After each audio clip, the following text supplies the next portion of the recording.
Сәлеметсіздер ме оқушылар? Бүгінгі жаңа сабақ 44-ші сабақ. Жер астында қала бар. Жалғасы.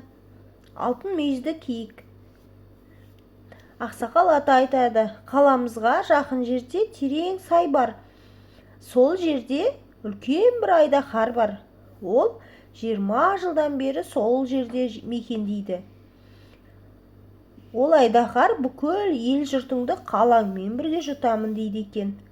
Мал болсын, адам болсын, әйтеуір сол сайдың қасына барған адамдарды құтқармайды екен.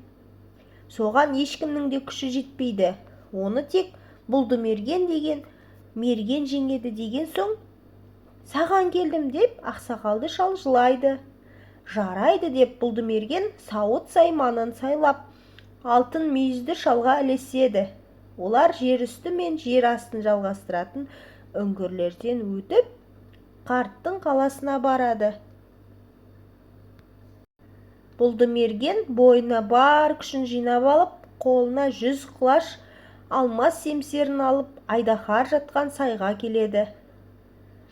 Жотаға шықса, боран соғып тұр екен. Желдің қаттылығы соншама, таудың екі бетіндегі тасты да ұшырып жатыр екен. Бұлдымерген ашуланып, семсерді беліне көлденең ұстап алып, күшті леппен тартып, жатқан айдаһарға қарай жүреді. Сұрапыл боран бұлдымергенді ұшырып, айдаһардың аузына бір-ақ апарады. Ал бұлдымерген болса, өткір семсерден айдаһарға соғып қалады. Сол кезде айдаһар қимылдауға да шамасы келмей, сол жерде сылқ етеді. Алай-түлей соққан боран да тоқтайды.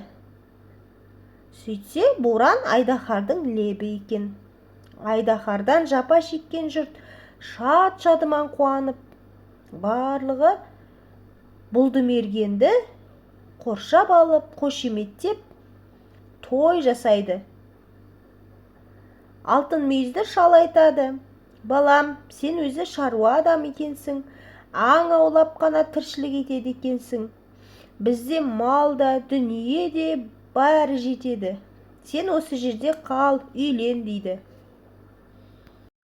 Ал бұлдымерген болса, оған көнбейді. Менің ауылым, туысқандарым бар артымда.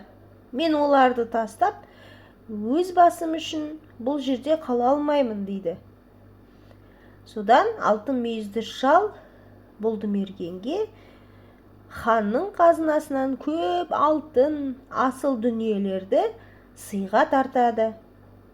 Сөйтіп, бұлдымерген өзінің ауылына барады.